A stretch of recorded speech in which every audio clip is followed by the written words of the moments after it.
Today I finally finished the engine mounts and I'm putting the power steering out of the Yukon Denali into the Buick.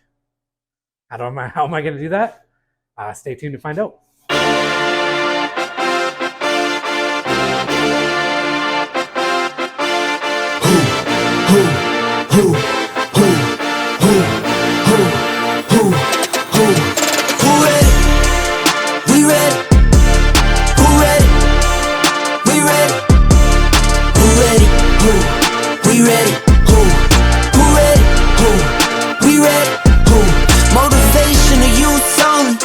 Feel like Kobe, I'm like Jokic with the rock. You physically couldn't hold me, I don't care if you pushing 40. You can never little bro me. Euro step like Ginobili, from young OG to the OG. From nosebleeds to floor seats, circle stronger than Cuban links. My gold dance, your gold plated. You verse me, now that's a reach.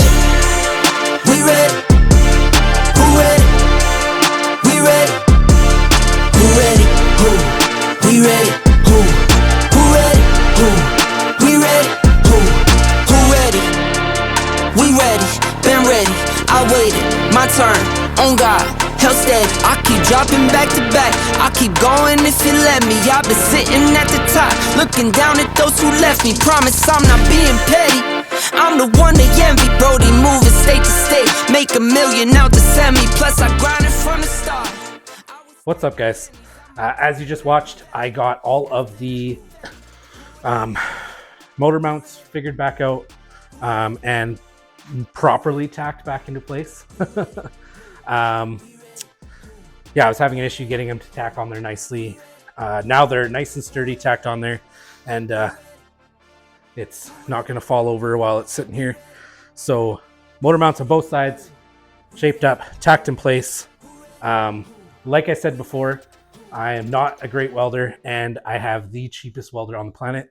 So cheap, in fact, that I got it for free from somebody who it wasn't really working for. Anyways, works okay for me, but not meant to do any sort of structural welding whatsoever. So I'm just tacking this stuff in place. I will have somebody who knows what they're doing with proper equipment come and actually weld these things in the way they should be. Now that the motor's sitting where I want it to be, actually what I should talk about first is the placement of the motor. I have it sitting up quite high. As you can see, I have it sitting up fairly tall and as far back really as I can get it. I mean, I could go a little further back, but I've got it sitting up quite tall, but that's because I've got all the space in here. Like the hood comes up to all the way to here. Not a big deal at all. So tons of space that way. Makes the transmission sit quite high up in here. But so I'll have to cut out more of the firewall and stuff, but that's not a big deal because I've already cut out a huge chunk of the floor. So cutting out a little more and a little more of the firewall, not a big deal, not a game changer, nothing like that. So now that I've got the engine sitting where I want it to sit, I want to come and mount the steering box in place. That's the steering box from the Yukon Denali that I tore apart to get the motor and stuff. I plan on using the power steering pump, and the Hydro Boost brakes, all from the Denali. And I have swapped the old Buick steering, used to be back here, and I'm going to put in the new steering setup up here like it was on the Denali. My goal here is to not have to buy a new oil pan. So that's why the engine's sitting up so much taller and why I'm moving the steering to the front. I've got tons of room up front there and not as much room in the back. I've got it sitting up so tall, so I don't think that the oil pan is the lowest point on the motor anymore. So when I air it all the way out, it's not my oil pan that's sitting on the ground or hit a speed bump and, you know, smash my oil pan, that kind of stuff. So that should all be good. To mount these, what I have decided to do is I've got just had a poker game in here not too long ago. So I haven't put it away yet. But anyways, I've got this black steel pipe. Yes, I know it's plumbing, but it's fairly thick and it's black steel and whatever. These bolts fit it perfectly. I'm going to cut these down, but I'm going to have a plate on the outside of the frame here for these bolts to go through. So there'll be a bolt that's above the frame here, another bolt that's below the frame here, and one that goes through the frame here. And then I'll have another plate on the inside of the frame, and then I'll make up these for the bolts to run through between those two plates and between the frame and the back plate to make it all nice and strong and sturdy. And then I'll have another little section of this between the pump and this back plate, because as you can see here, the mounting surface here is the pump's in the way anyways. So plan is to get this mounted and then the other side mounted, and make sure that those are lined up and at the same angle and everything like that. And then that will give me tons of space back there to run my exhaust and all that kind of stuff. Up here, like the radiator sits like all the way almost in line with this front cross member. So it gives me tons of room up here to run my mechanical fan, all that kind of stuff. Accessories, hoses, future turbo. No. Anyways, so I plan to try to get those two pieces mounted there. And then possibly, if I still have time, I want to build the mounts for the radiator off of the frame. I still have the like rubber mounts and stuff like that from the Yukon Denali, which is the radiator. If you haven't seen the video, go back and watch the video where we cut up our core support and our inner fenders to make that radiator fit. But if you look all the way back there, I've still got the core support from the Denali. So I'll be able to cut some of the mounts off of that, and we're going to weld it all together anyways in here. Get that radiator mounted properly and isolated properly from the frame. And then that's probably all I'm going to have time for today. That's what happens when you only have one day a week to get out here and work, but it's just the way it is. Then we can take the inner fenders and stuff in the future and put those back on here and start filling back in all the stuff that we cut away. Yeah, making progress. Anyways. You are now in the presence of a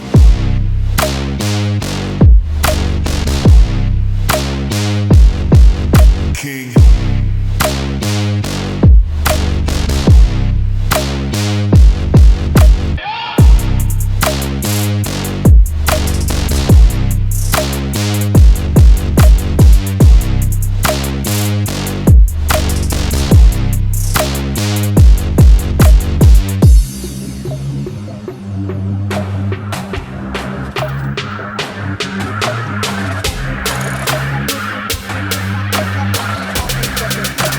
Now in the presence of a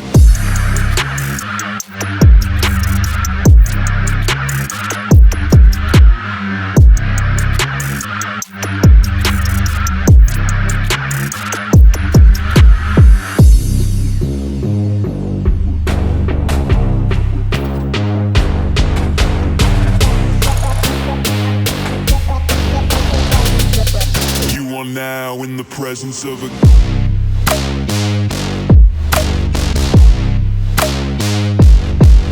king.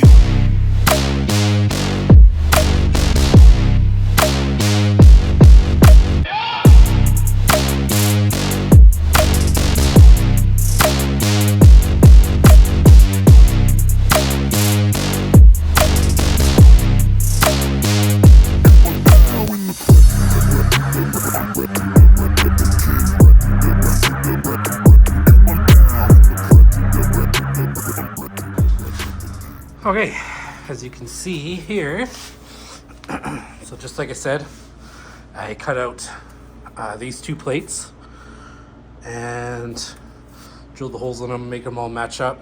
This one goes through an existing hole in the frame, and then this one goes underneath with a tube, and then this one goes on top with a tube. And then there is also a tube, you can't see it, but there's a tube that runs from this one to this bracket here. And then I've got spacers cut out here to keep this away from the frame as well. What I will end up doing is like welding this all together here and here and here. Actually, probably not here. I'll probably only weld this plate together with the spacers and the tubes, and then I will weld this plate and these tubes and the one underneath to the frame. And then to remove this, you just remove these bolts and this plate will come off. Now that I think about it though, why would that plate have to come off? So I could just weld this whole thing onto here. But this is like rock solid on there right now, which is awesome. That will allow me to start figuring out my steering geometry to get over to there. And then for this, on the other side, I will do the exact same thing. I'll have a plate on the outside of the frame, a plate on the inside of the frame, and this one I don't think needs to be spaced away. No, this one won't need to be spaced away from the frame at all, so it can sit right against the bracket. But I will have spacers in the frame to strengthen that up between the two mounts, and then same thing, it'll all get welded together. I just need to make sure that it is perfectly straight across. But overall, I'm super happy with how that looks. I'm not going to weld this all together just yet because I'm going to mock this up on here, put this on the other side, and then what I'll need to do is basically assemble the rest of the steering back together, and then mount it to these knuckles and make sure it'll all work together properly and it doesn't need to slide forward or backwards or anything like that. But yeah, I think that is all the time I've got for today. It is dark outside and family's getting antsy to spend some time with me. Got a bunch of stuff going on tomorrow, so I'm not going to be able to get out here and work on some more stuff, but I'm super happy with what I've done. I mean, you can tell that I've learned with each bracket I made. This first motor mount, ugly. Second motor mount, looks pretty good. These mounts look awesome. So I might go back and redo the motor mounts again, make them look nice and sit a bit better. Because this bracket looks freaking good and it's beefy and strong and I'm not worried about it. And that was fun.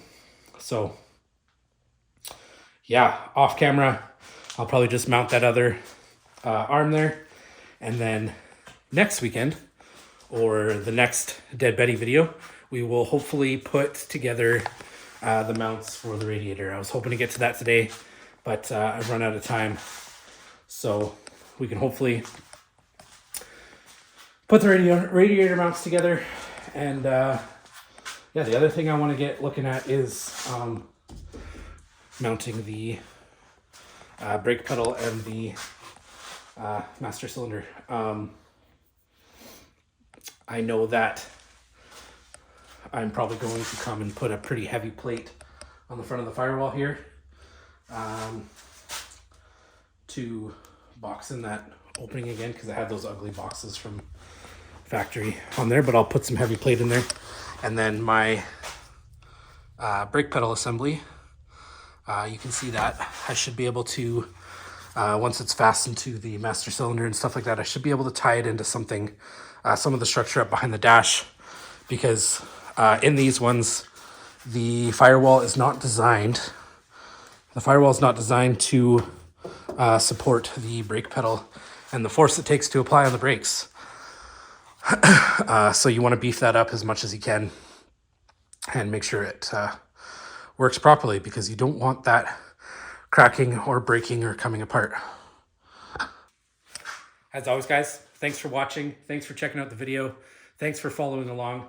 If you haven't pre-ordered or ordered, I guess by the time this comes out, the February issue of the magazine, those will be mailing out this week. So expect them in your mailbox soon. If you haven't ordered one yet, hurry up and get over there, buy one. Or if you're in my area or the Edmonton area, I will be in Stony Plain at the Speedway Market on February 10th. And I will have copies of the February magazine there with me, as long as all of our back issues. I make sure I always have a small inventory of back issues, because I find a lot of guys, like getting the whole set. So, yeah, hopefully I'll see you there. If not, check out the website and keep cruise culture alive, guys.